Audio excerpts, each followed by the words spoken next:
Pero Pablo decía que como en el primer viaje el joven había desistido en medio del camino, ya no era confiable. Los eruditos dicen que Juan Marcos era sobrino de Bernabé, otros afirman que era su primo. Para mí ese es un detalle sin mucha importancia. Lo cierto es que estos dos hombres de Dios, Pablo y Bernabé, no se pusieron de acuerdo y tuvieron que separarse. Ahora, esto muestra que los hombres de Dios no siempre piensan igual, y no es por eso que dejan de ser hombres de Dios.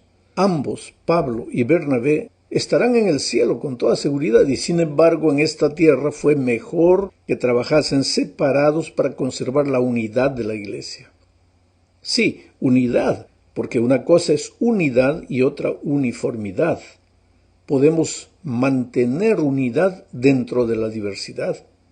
Bueno, en este segundo viaje Pablo pasó por Derbe, después llegó a Listra, donde conoció a un joven llamado Timoteo, hijo de Eunice, una mujer judía y de padre griego. Entonces Pablo le pidió a Timoteo que lo acompañara, pero antes le pidió que fuera circuncidado. Ahora, ¿por qué? Si el concilio de Jerusalén había decidido que no se pidiera a los no judíos que se circuncidaran, ¿por qué Pablo le pidió a Timoteo? Por la simple razón de que en el viaje visitarían muchas sinagogas judías, y Pablo no quería que el hecho de que Timoteo no era circuncidado fuese un impedimento para la predicación del Evangelio. Todo era un asunto de criterio, de sentido común. Bueno, siguiendo con el viaje, Pablo pasó por algunas ciudades de lo que hoy es Turquía, confirmando las iglesias que había visitado en su primer viaje. Finalmente llegó a Troas y allí, en la ciudad de Troas, tuvo una visión, una noche, un hombre que le pedía paz a Macedonia y ayúdanos. Al día siguiente Pablo compartió esta visión con sus compañeros y todos ellos decidieron atender el llamado divino y cruzar el mar Egeo para llegar a Macedonia. Cuando digo sus compañeros, estoy hablando de Timoteo, estoy hablando de Silas y evidentemente Lucas también andaba con ellos. Aquí empieza realmente el segundo viaje misionero de Pablo, porque hasta este punto él había pasado casi por los mismos lugares de su primer viaje. El primer punto de su llegada a Macedonia fue Neápolis. Macedonia ya es territorio europeo. Neápolis es hoy la ciudad de Kavala, a la orilla del mar. En los días de Pablo era el puerto a donde se llegaba. A unos 20 kilómetros de Neápolis se encuentra la ciudad de Filipos. En realidad, Filipos era en aquellos tiempos la ciudad donde la gente vivía.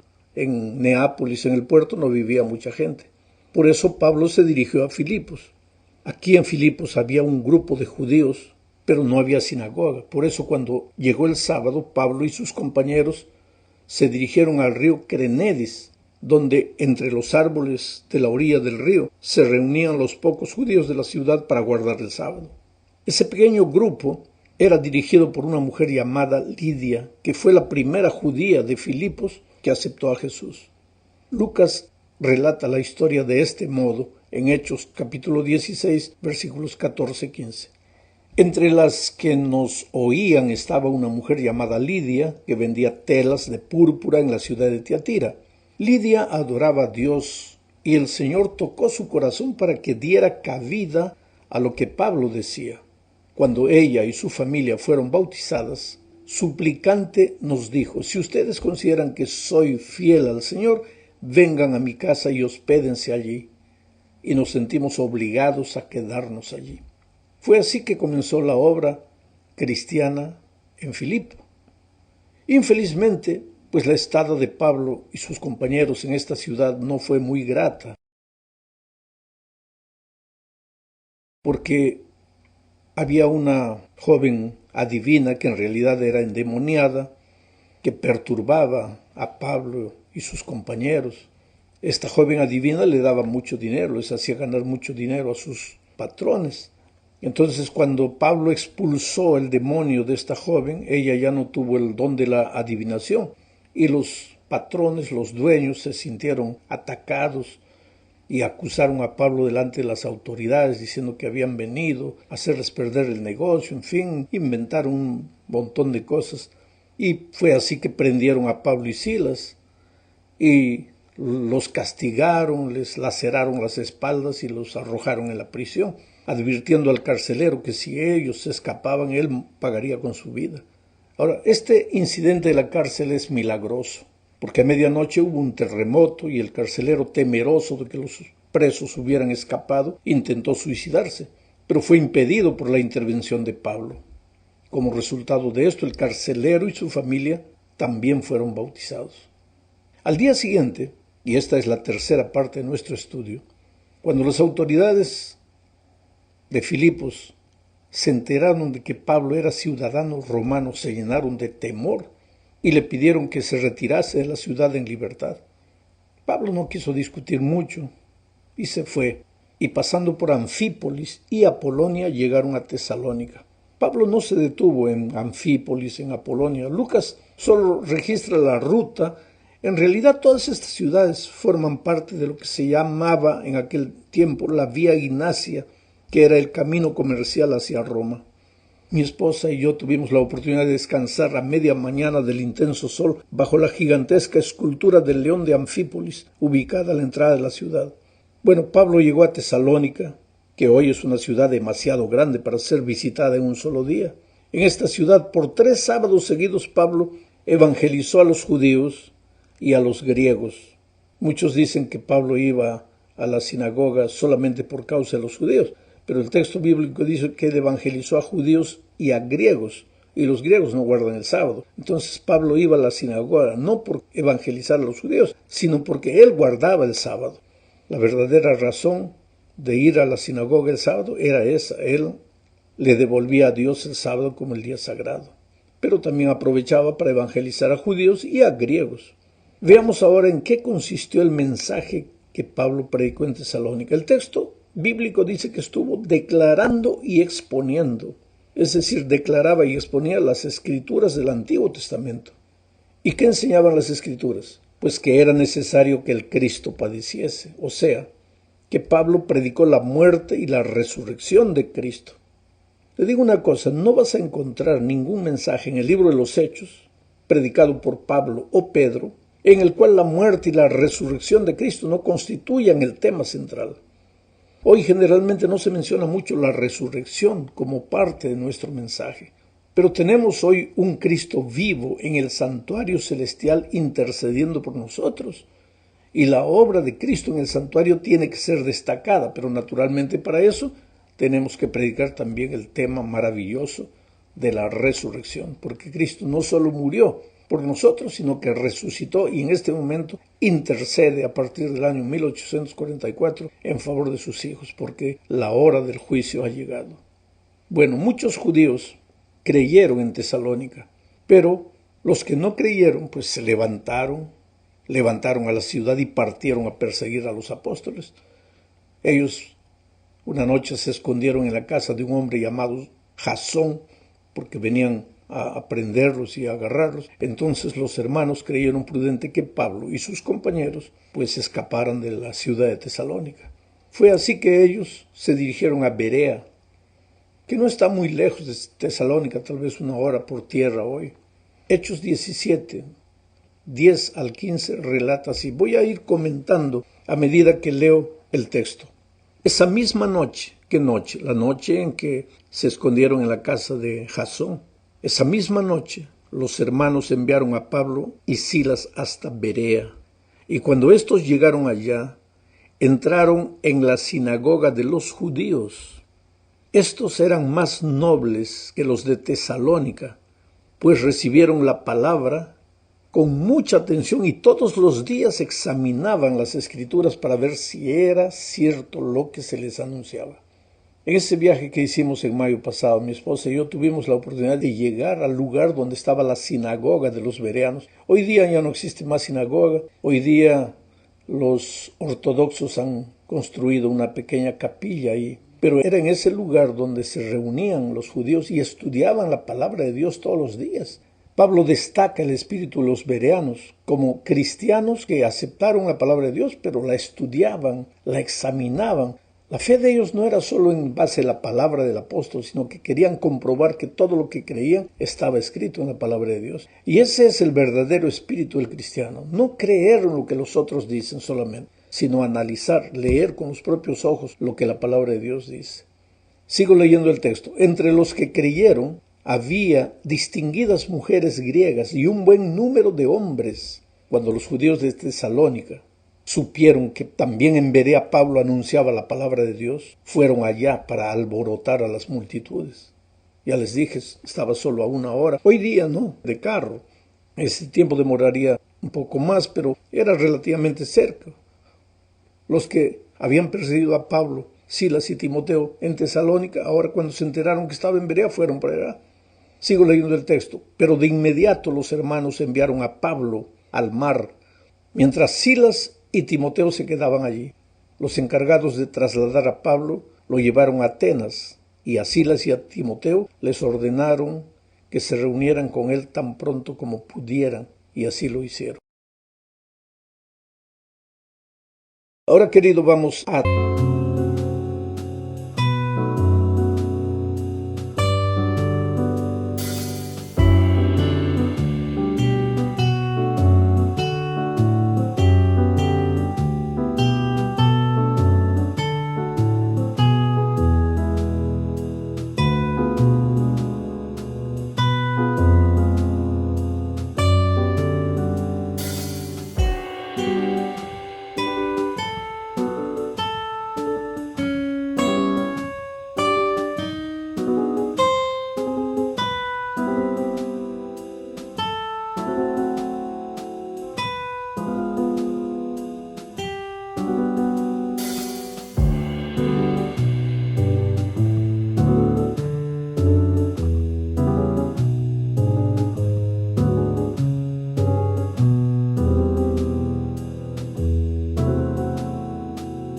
Atenas. Esta es la cuarta parte de nuestro estudio.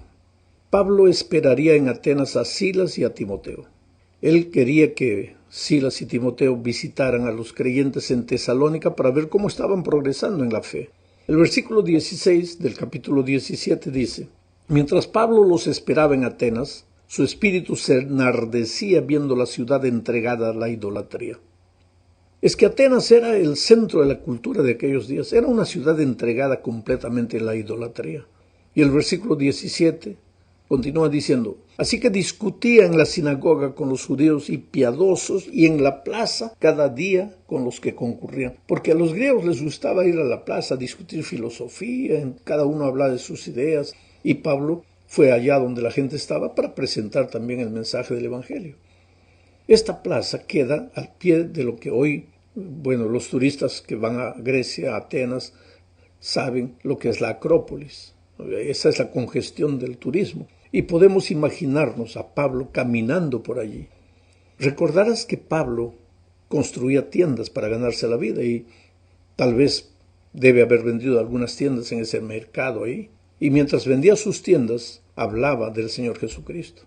Continuemos leyendo el versículo 18. Dice: Algunos filósofos de los epicúreos y de los estoicos discutían con él. Unos decían: ¿qué querrá decir este palabrero?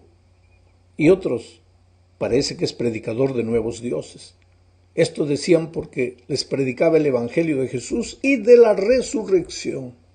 Interesante, los filósofos de ambos grupos que vinieron a oír lo que Pablo decía, consideraban el nombre de Jesús y la idea de la resurrección como un mensaje de nuevos dioses. No entendían. Pero continuemos con el versículo 19. Aquí dice: lo tomaron y lo trajeron al Areópago diciendo: ¿podremos saber qué es esta nueva enseñanza de que hablas? Mira, el Areópago se encontraba en una formación de roca muy peculiar, sobre cuya parte alta en la Acrópolis se había erigido el Partenón y los demás edificios que tenían relación con aquel gran centro religioso y cultural griego. El Areópago era una especie de tribunal griego formado por un consejo de nobles que se reunía al aire libre. Todos los turistas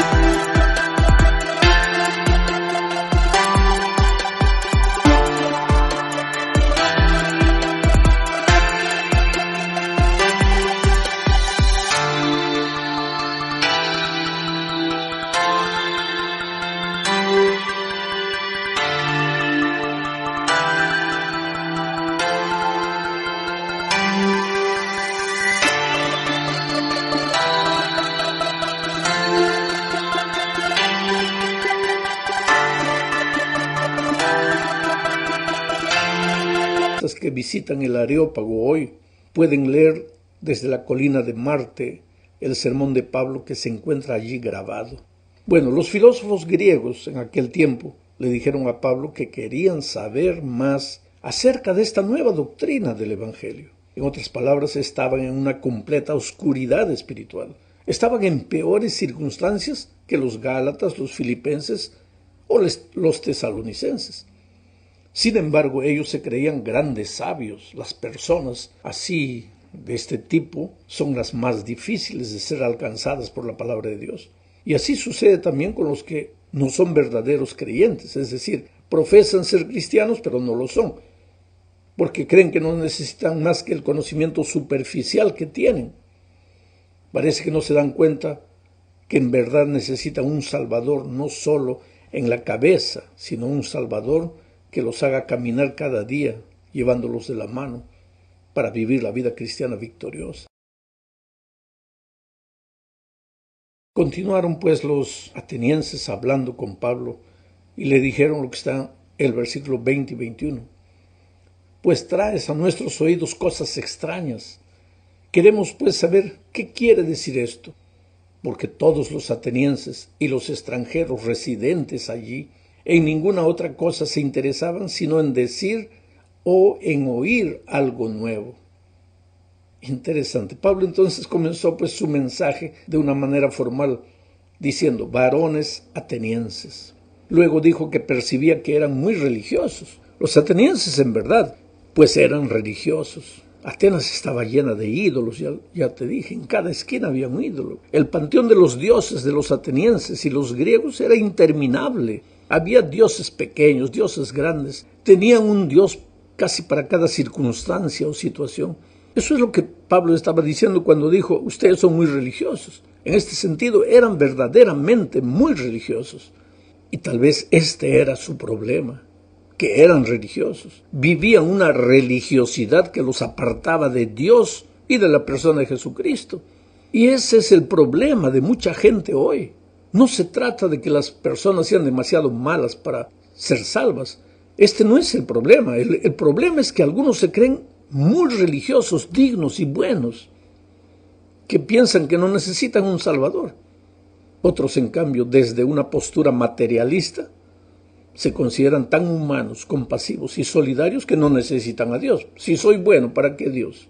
La verdad es que tenemos que predicar el Evangelio, el mensaje de las buenas noticias, porque los seres humanos necesitan a Dios y están perdidos sin Cristo, aunque no lo sepan, aunque estén escondidos atrás de la religiosidad o de la incredulidad. Y es por este motivo que Pablo fue a Atenas. Los atenienses necesitaban escuchar el mensaje del Evangelio. Y destacaremos pues el hecho de que en Atenas Pablo no fue a la sinagoga. Comenzó su discurso magistral dirigiéndose a los varones atenienses. Y después que hizo esta observación de que eran muy religiosos, continuó diciendo en el versículo 23 lo siguiente, porque pasando y mirando vuestros santuarios, hallé también un altar en el cual estaba esta inscripción, al Dios no conocido, al que vosotros adoráis, pues sin conocerlo es a quien yo os anuncio. Pablo les dijo, pasando y mirando vuestro santuario, es decir, Pablo había visto los objetos de la adoración del pueblo, había visto sus altares, sus ídolos, sus templos. El hecho era que ese hermoso templo que llamaban el Partenón era un templo dedicado a Atena, la diosa virgen de los atenienses. Había ídolos por todas partes y Pablo había tomado nota de esas circunstancias y de que entre todos los ídolos había encontrado un altar que tenía la inscripción al Dios desconocido. La cantidad de conversos en Atenas fue reducida. El sermón de Pablo en el Areópago es impresionante, no tengo tiempo para comentarlo. No solo citó el texto bíblico, sino que citó a los literatos de ese tiempo, a los poetas, a los filósofos. Trató de hablar para gente de alta alcurnia, gente filósofa. Tuvo pocos resultados, pero tuvo, y buenos resultados, porque mucha gente influyente se convirtió. Dionisio, por ejemplo, un miembro del Areópago, se convirtió. Dámaris, para mencionar a una mujer en ese tiempo, tiene que la mujer haber sido importante. Pero de Atenas Pablo se dirigió a Corinto. Y aquí termina el comentario esta semana. A mi esposa y a mí nos llevó apenas un par de horas ir de Atenas a Corinto por tierra, dirigiendo un carro. Pablo se quedó 1 año y medio en Corinto. Aquí el apóstol conoció a 2 grandes amigos llamados Aquila y Priscila. El relato sugiere que estos, Aquila y Priscila, ya eran cristianos cuando llegaron a Corinto, habían venido expulsados de probablemente Roma en la deportación que el emperador Claudio realizó. ¿Cuál fue el resultado de las actividades misioneras de Pablo en Corinto? Fue extraordinario, porque debido a los pocos resultados de su discurso intelectual allá en Atenas, cuando llegó a Corinto, Pablo dijo, no, ahora me he propuesto predicar a Cristo y solamente a Cristo crucificado. Y el éxito fue extraordinario en Corinto, porque cuando tú levantas a Cristo, pues las personas son atraídas a Jesús. A pesar de la fuerte oposición judía, el mensaje de Pablo prevaleció. Algunos judíos creyeron, al igual que algunos gentiles adoradores de Dios. Entre los conversos estaban Crispo, el dirigente de la sinagoga, y toda su familia. Muchos corintios creyeron y se bautizaron. Sin embargo, la situación entre los judíos era bastante tensa. Los judíos nunca dejaron en paz a Pablo. Y pues también ya había llegado el momento de regresar a Antioquía, así que Pablo de ahí de Corinto se dirigió a Efeso. En Efeso dejó a Aquila y Priscila, pasó algunos días con ellos ahí y después reanudó el viaje hacia Antioquía. Más tarde regresaría a Efeso y nosotros veremos tal vez en un estudio posterior la obra maravillosa